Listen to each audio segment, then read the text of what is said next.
Hey guys, quick video here because it's getting ready to storm. So basically with the Silverado EV, the latest information is that it's going to be at least 6 to 9 months before they go to production on those trucks. And then once they go to production on them, we don't know how they're going to distribute the ones they build. I know they're going to do the work truck, WT, that trim level is going to be the first one they do. But are they going to send the first ones they make to the fleet customers? Are they going to send them to regular customers like me? Who knows? And they've got 150,000 reservations for the Silverado EV. Can they make 150 or 200,000 of those trucks in 1 year? I doubt it. So it might be 2 to 3 years before guys like me actually get one of those trucks on the ground. And that doesn't help with the current fuel crisis situation right now. So what I'm thinking about doing is getting a intermediate truck. I want to get maybe a more fuel efficient pickup truck, maybe a mid-size, smaller, more fuel efficient truck to drive for 2 or 3 years until I can get a Silverado EV in my driveway. Something that has really good resale value and good fuel economy. So yesterday we went and looked at a Nissan Frontier, the all-new Frontier that's been redesigned, and it was super awesome, very impressive. And we checked out the Ford Ranger with the FX4 package as well. What I found was that the Ford Ranger has no space in the back. I've seen some reviews online lately that compare these two trucks, and one of the guys talked about how the Ranger is more spacious. I didn't see it. My son went with me. He's 5'11". He sat in the front and the back, and he had no leg room in the Ranger at all. The Frontier seemed to be just a little bit larger on the inside, just a little bit, and it was a little bit more comfortable. So very interesting. But anyway, check out the video. I lost some of my footage from the Ford Ranger drive, the test drive, unfortunately, but I got some good interior clips. Storm is here, rain is coming down. So anyway, quick video. I thought this was pretty neat to compare these two trucks. Check it out and we'll talk to you later. Oh boy, the sun is really bright. All right, so we're in the 2022 Nissan Frontier, and I'm gonna do a little quick impromptu short range mile per gallon test here. Let's see if I can figure out how to reset this thing, and we'll go down the road here and see what she gets. So we're headed out down a 4-lane road, speed limit 55. Got some traffic obviously, so we're taking it kind of easy. And I'm gonna go down this road for several miles, maybe 10 or 15 miles, turn around, come back. Like I said, just a short range trip, all I have time for today. But I wanna see kind of where this thing would be in the real world in terms of fuel economy. And then we'll kind of go over some basic features here in just a minute, because this thing is heavily updated from the previous generation Frontier that I had several years ago. This is a nice truck. So far we're showing 21.6 miles per gallon on the dash. Of course, I've just been out here on the highway the whole time, so you would expect it to get low 20s. I'm gonna head down here to town and do a little bit of city driving, some more traffic, more stoplights. Try to get a mix of driving on this thing this afternoon, and then we'll see where it ends up. All right, so we've been driving around for a little while. We're down at the park right now. We've been in the city, been out on the highway. It's showing 22.8 miles per gallon. Now, a lot of the guys on some of the forums have said that this dash display in these trucks is very optimistic. So realistically, it may be getting 20 or 21 so far. But to be honest, that's pretty good. Just briefly, I'm not going to go over a full review because there's a million videos about that on the internet already. But some of the things I really like about this truck, it's got heated seats, it's got a heated steering wheel, which I have never seen in any other mid-size trucks other than the Jeep.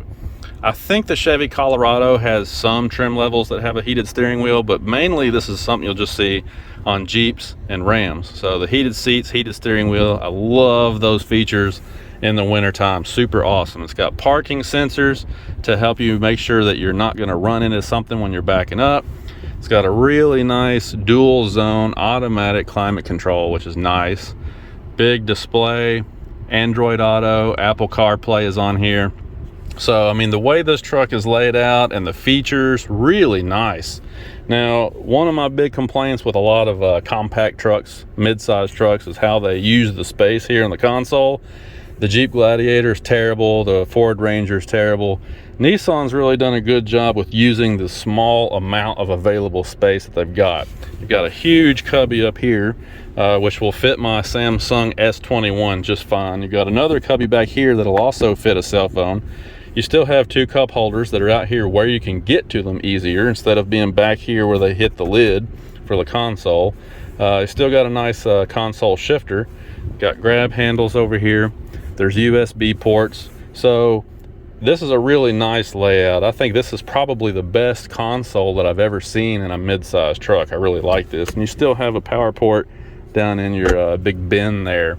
And you have a cubby up here as well where you could put a phone or whatever you wanted to. You got a huge sunglass holder that will fit my great big sunglasses. See, these sunglasses don't fit in every sunglasses holder, but they will fit in this one just fine. So that's kind of nice also. Of course, you got lights up there and so forth. But yeah, I just wanted to show you these Nissan Frontiers are really optioned out nice. And this is not even a top of the line model. This is just an SV that has the convenience package. That's all this is. And you get all this awesome stuff. And this is not even the half of it. Yeah, so I want to get out here for a second and show you a couple of the other features you get with that package. So in the rear row of seats, you got USB and you have an outlet, a real honest to goodness outlet back here, which is awesome. And the rear seat is a 60-40 split, unlike the Ford Ranger, so that you can actually have somebody sitting over here and you can fold that over there for storage of items, which is really nice. You have a power outlet in the bed over there, and you can see the LED lights that are on both sides of the bed as well. Plus you have this track system here to help you tie things down. You can see the power outlet right down here. So I mean, again, this is just a really nicely optioned truck. Super nice. The color is beautiful. The features on this truck are awesome for the money. And to be honest, this is probably one of the best deals in the mid-size truck world. You know, for a guy like me, this is important. You do have a 7,000 pound towing capacity. Don't quote me on that number exactly, but the salesman did say that it was in that 7,000 pound ballpark. So you got a nice class 3 or 4 hitch here, probably class 4. You do have your 7-pin, and so it's ready to haul and tow, spray in, bed liner, the whole 9 yards. You can see the sticker on this particular truck is $40,335. So the price is really good on it too. The thing that really is a big deal these days is the fuel economy numbers. It's rated 19 combined. That's what I've been trying to do today, is put a mix of highway and city driving on this thing to see what it would get in the real world. And so far it's doing a little bit better than the sticker in the real world. So I'm gonna drive it a little bit more and we'll see what it's like when we get back to the dealership. But so far, I'm really liking this truck. I think it's a nice package. Got the new updated 310 horse V6, the new 9-speed auto. The brakes feel really good when I drive this truck. It's got nice linear braking response from the pedal. It doesn't jerk or grab. It's just nice and linear and it just feels good. The steering feels good. One thing I did notice is the turn radius is still terrible. You remember on the prior generation Frontier, they had an awful turn radius. Well, this one is not much better. Don't know why that is. You know, that was a big complaint. I would figure that they had, would have fixed that, but they didn't. So turning radius, not all that great, but with the compact size of these mid-size trucks, you can still park it all right. All the way. It's mad at you. It's still mad at you. There we go.